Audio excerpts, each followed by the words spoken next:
ओम शांति। आज 27 जून 2024 बाबा के महावाक्य है। मीठे बच्चे, तुम्हें शरीर से अलग होकर बाप के पास जाना है। तुम शरीर को साथ नहीं ले जाएंगे, इसलिए शरीर को भूल आत्मा को देखो। प्रश्न है, तुम बच्चे अपनी आयु को योग बल से बढ़ाने का पुरुषार्थ क्यों करते हो? उत्तर है, क्योंकि तुम्हारी दिल होती है कि हम बाप द्वारा सब कुछ इस जन्म में जान जाएं, बाप द्वारा सब कुछ सुन लें। इसलिए तुम योग बल से अपनी आयु को बढ़ाने का पुरुषार्थ करते हो। अभी ही तुम्हें बाप से प्यार मिलता है। ऐसा प्यार फिर सारे कल्प में नहीं मिल सकता। बाकी जो शरीर छोड़कर चले गए, उनके लिए कहेंगे ड्रामा। उनका इतना ही पाठ था। ओम शांति। बच्चे जन्म जन्मांतर और सत्संगों में गए हैं और यहाँ भी आए हैं। वास्तव में इसको भी सत्संग कहा जाता है। सत का संग तारे बच्चों के दिल में आता है। हम पहले भक्ति मार्ग के सत्संगों में जाते थे और अभी यहाँ बैठे हैं। रात दिन का फर्क भासता है। यहाँ पहले पहले तो बाप का प्यार मिलता है, फिर बाप को बच्चों का प्यार मिलता है। अभी इस जन्म में तुम्हारी चेंज हो रही है। तुम बच्चे समझ गए हो, हम आत्मा है न कि शरीर। शरीर नहीं कहेगा कि हमारी आत्मा। आत्मा कह सकती है हमारा शरीर। अब बच्चे समझते हैं जन्म जन्मांतर तो वह साधु संत महात्मा आदि करते आए। आजकल फिर फैशन पड़ा है साईं बाबा, मेहर बाबा। वह भी सब जिस्मानी हो गए। जिस्मानी प्यार में सुख तो होता ही नहीं है। अभी तुम बच्चों का है रूहानी प्यार। रात दिन का फर्क है। यहाँ तुमको समझ मिलती है, वहाँ तो बिल्कुल बेसमझ है। तुम अभी समझते हो, बाबा आ करके हमको पढ़ाते हैं। वह सबका बाप है। मेल तथा फीमेल सब अपने को आत्मा समझते हैं। बाबा बुलाते भी हैं, हे बच्चों। बच्चे भी रिस्पॉन्स करेंगे। यह है बाप और बच्चों का मेला। बच्चे जानते हैं यह बाप और बच्चों का, आत्मा और परमात्मा का मेला एक ही बार होता है। बच्चे बाबा बाबा कहते रहेंगे। बाबा अक्षर बहुत मीठा है। बाबा कहने से ही वर्षा याद आएगा। तुम छोटे तो नहीं हो। बाप की समझ बच्चे को जल्दी पड़ती है। बाबा से क्या वर्षा मिलता है, वह छोटा बच्चा तो समझ ना सके।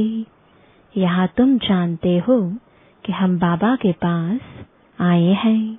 बाप कहते हैं, हे बच्चों, तो इसमें सब बच्चे आ गए।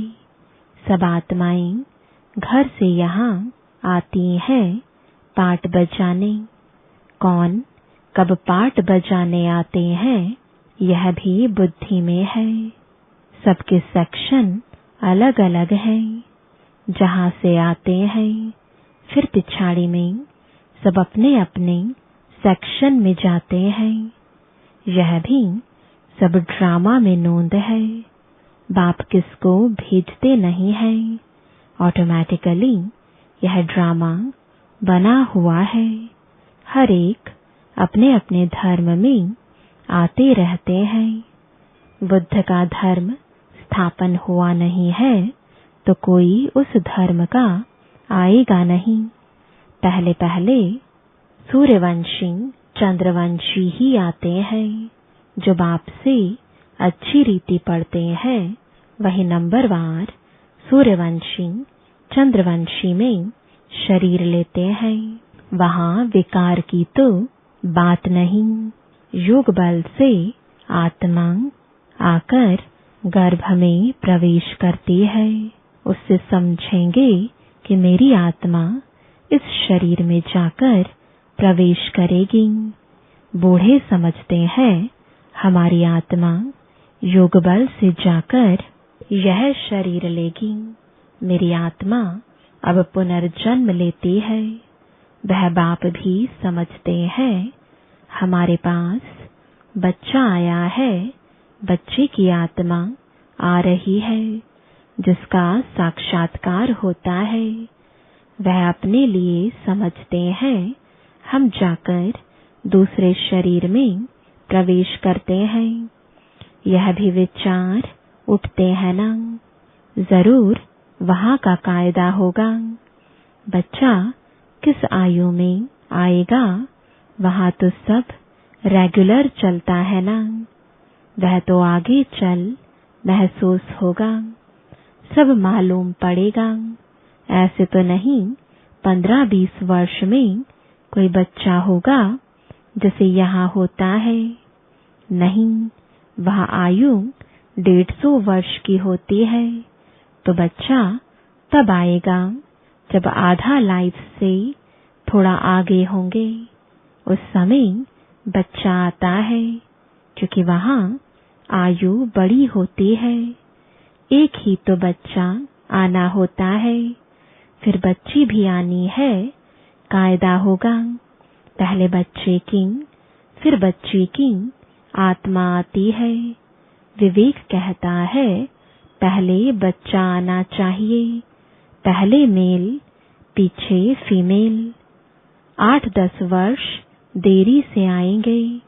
आगे चल तुम बच्चों को सब साक्षात्कार होना है। कैसे वहाँ की रस्म रिवाज है, यह सब बातें नई दुनिया की बाप बैठ समझाते हैं। बाप ही नई दुनिया स्थापन करने वाला है। रस्म रिवाज भी जरूर सुनाते जाएंगे।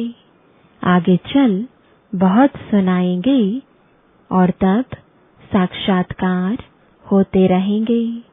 बच्चे कैसे पैदा होंगे कोई नई बात नहीं। तुम ऐसी जगह जाते हो जहाँ कल्प कल्प जाना ही पड़ता है। वैकुंठ तो अब नजदीक आ गया है। अब तो बिल्कुल नजदीक ही आकर पहुँचे हो। हर एक बात तुमको नजदीक देखने आएगी। जितना तुम ज्ञान योग में मजबूत होते जाएंगे। अनेक बार तुमने पाठ बजाया है, अभी तुमको समझ मिलती है। जो ही तुम साथ ले जाएंगे वहाँ की क्या रस्म रिवाज होगी सब जान जाएंगे। शुरू में तुमको सब साक्षात्कार हुए थे। उस समय तुम अजंतुम अल्फबे पढ़ते थे। फिर लास्ट में भी जरूर तुमको साक्षात्कार होने चाहिए। तो बाप बैठ सुनाते हैं। वह सब देखने की चाहना तुमको यहाँ होगी। समझेंगे कहाँ शरीर ना छूट जाए, सब कुछ देख कर जाए। इसमें आयु बढ़ाने के लिए चाहिए योग बल। जो बाप से सब कुछ सुने, सब कुछ देखें। जो पहले से गए उनका चिंतन नहीं करना चाहिए। वह तो ड्रामा का पार्ट है। तकदीर में नहीं था ज्यादा बाप से लव लेना, क्योंकि जितना जितना तुम सर्विसेबल बनते हो तो बाप को बहुत बहुत प्यारे लगते हो। जितना सर्विस करते हो, जितना बाप को याद करते हो, वह याद जमती रहेगी। तुमको बहुत मजा आएगा। अभी तुम बनते हो ईश्वरीय संतान। बाप कहते हैं तुम आत्माएं हमारे पास थी ना। भक्ति मार्ग में मुक्ति के लिए बहुत परिश्रम करते हैं। जीवन मुक्ति को तुम जानते नहीं। यह बहुत लवली ज्ञान है। बहुत लव रहता है। बाप भी है, टीचर भी है, सतगुरु भी है। सच्चा सुप्रीम बाबा है जो हमको 21 जन्मों के लिए सुख धाम में ले जाते हैं। आत्मा ही दुखी होती है। दुख सुख आत्मा ही महसूस करती है। कहा भी जाता है पाप आत्मा, पुण्य आत्मा। अभी बाप आए हैं हमको सभी दुखों से छुड़ाने। अभी तुम बच्चों को बेहद में जाना है। सब सुखी हो जाएंगे। सारी दुनिया ही सुखी हो जाएगी।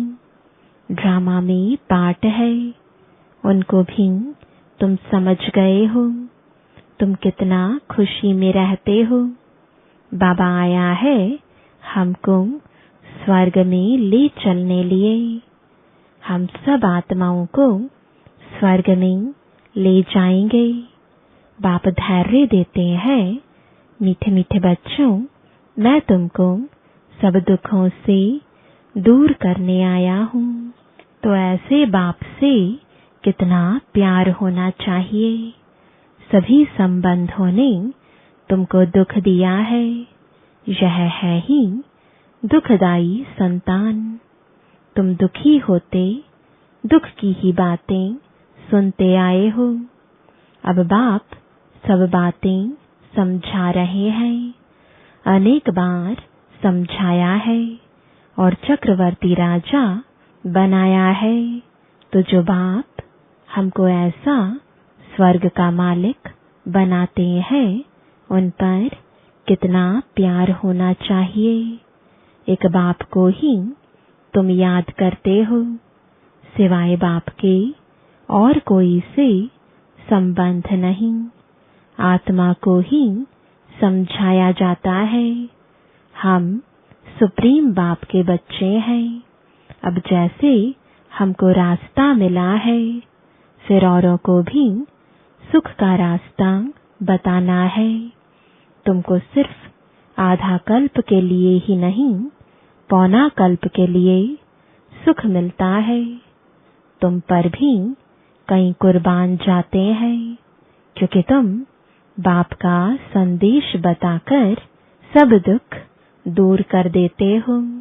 तुम समझते हो इन्हें भी, यानी ब्रह्मा को भी यह नॉलेज सुप्रीम बाप से मिलती है। यह फिर हमको पैगाम देते हैं। हम फिर औरों को पैगाम देंगे। बाप का परिचय देते सब बच्चों को जगाते रहते हैं। अज्ञान नींद से भक्ति को अज्ञान कहा जाता है। ज्ञान और भक्ति अलग अलग है। ज्ञान सागर बाप अब तुम बच्चों को ज्ञान सिखला रहे हैं। तुम्हारे दिल में आता है बाबा हर 5000 वर्ष बाद आकर हमें जगाते हैं। हमारा जो दीवा है उसमें घृत बाकी थोड़ा जाकर रहा है, इसलिए अब फिर ज्ञान घृत डाल दीप जगाते हैं। जब बाप को याद करते हैं तो आत्मा रूपी दीप प्रज्वलित होता है। आत्मा में जो कट चढ़ी हुई है वह उतरेगी बाप की याद से। इसमें ही माया की लड़ाई चलती है। माया घड़ी घड़ी भुला देती है और कट उतारने के बजाय चढ़ती जाती है, बल्कि जितना उतरी थी उससे भी जास्ती चढ़ जाती है। बाप कहते हैं, बच्चे मुझे याद करो तो कट उतर जाएगी। इसमें मेहनत है, शरीर की कशिश ना हो, देही अभिमानी बनो। हम आत्मा है, बाबा के पास शरीर सहित तो जा नहीं सकेंगे, शरीर से अलग होकर ही जाना है। आत्मा को देखने से कट उतरेगी, शरीर को देखने से कट चढ़ती है, कभी चढ़ती कभी उतरती, यह चलता रहता है, कभी नीचे कभी ऊपर, बड़ा नाजुक रास्ता है। यह होते होते पिछाड़ी में कर्मातीत अवस्था को पाते हैं। मुख्य हर बात में आंखें ही धोखा देती हैं, इसलिए शरीर को ना देखो। हमारी बुद्धि शांतिधाम सुखधाम में लटकी हुई है और दैवी गुण भी धारण करने हैं। भोजन भी शुद्ध खाना है, देवताओं का पवित्र भोजन है। वैष्णव अक्षर विष्णु से निकला है। देवता कभी गंदी चीज थोड़े ही खाते होंगे। विष्णु का मंदिर है, जिसको नर नारायण भी कहते हैं। अब लक्ष्मी नारायण तो साकारी ठहरे, उनको 4 भुजा होनी नहीं चाहिए, परंतु भक्ति मार्ग में उनको भी 4 भुजा दी है। इसको कहा जाता है बेहद का अज्ञान। समझते नहीं कि 4 भुजा वाला कोई मनुष्य तो हो नहीं सकता। सतयुग में 2 भुजा वाले होते हैं। ब्रह्मा को भी 2 भुजाएं हैं। ब्रह्मा की बेटी सरस्वती, उनको फिर मिलाकर 4 भुजा दी है। अब सरस्वती कोई ब्रह्मा की स्त्री नहीं है, यह तो प्रजापिता ब्रह्मा की बेटी है। जितने बच्चे एडॉप्ट होते जाते हैं, उतनी इनकी भुजाएं बढ़ती जाती हैं। ब्रह्मा की ही 108 भुजाएं कहते हैं, विष्णु व शंकर की नहीं कहेंगे। ब्रह्मा की भुजाएं बहुत है। भक्ति मार्ग में तो कुछ समझ नहीं। बाप आकर बच्चों को समझाते हैं। तुम कहते हो बाबा ने आकर हमको समझदार बनाया है। मनुष्य कहते हैं हम शिव के भक्त हैं। अच्छा, तुम शिव को क्या समझते हो? अभी तुम समझते हो शिव बाबा सब आत्माओं का बाप है, इसलिए उनकी पूजा करते हैं। मुख्य बात, बाप कहते हैं माँ में कम याद करो। तुमने बुलाया भी है, हे पतित पावन, आकर हमको पावन बनाओ। सभी पुकारते ही रहते हैं पतित पावन सीताराम। यह भी गाते रहते थे। बाबा को थोड़े ही मालूम था कि बाप स्वयं आकर मेरे में प्रवेश करेंगे। कितना वंडर है, कभी ख्याल में भी नहीं था। पहले तो आश्चर्य खाते थे, यह क्या होता है? मैं किसको देखता हूँ तो बैठे बैठे उनको कशिश होती है। यह क्या होता है? शिव बाबा कशिश करते थे। सामने बैठो तो ध्यान में चले जाते थे। आश्चर्य में पड़ गए, यह क्या है?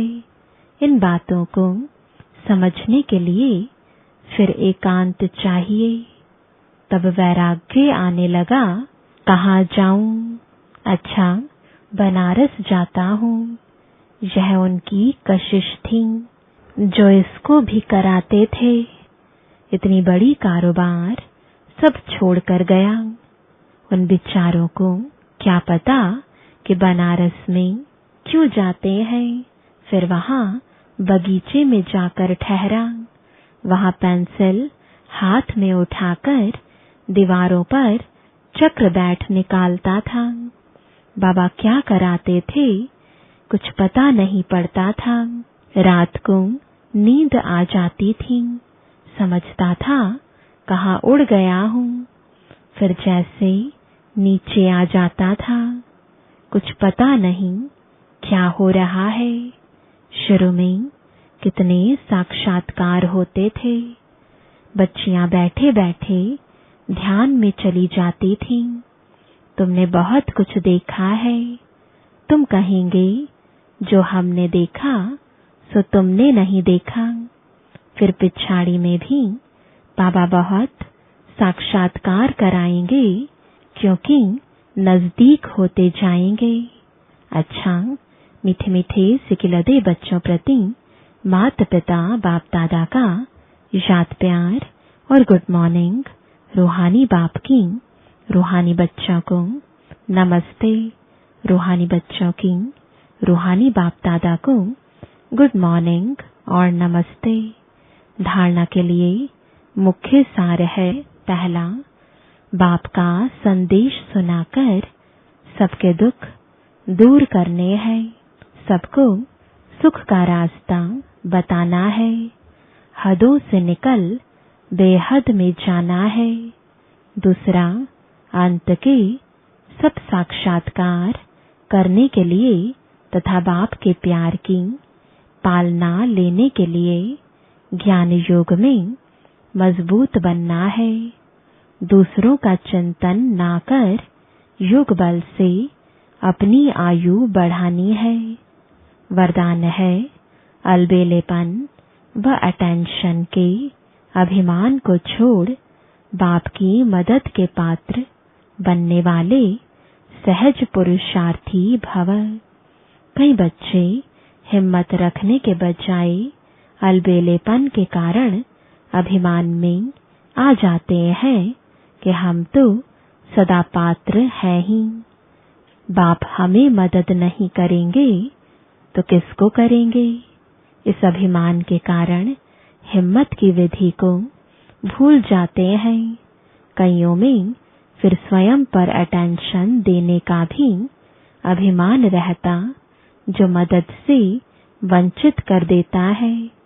समझते हैं हमने तो बहुत योग लगा लिया। ज्ञानी योगी तो आत्मा बन गए। सेवा की राजधानी बन गई।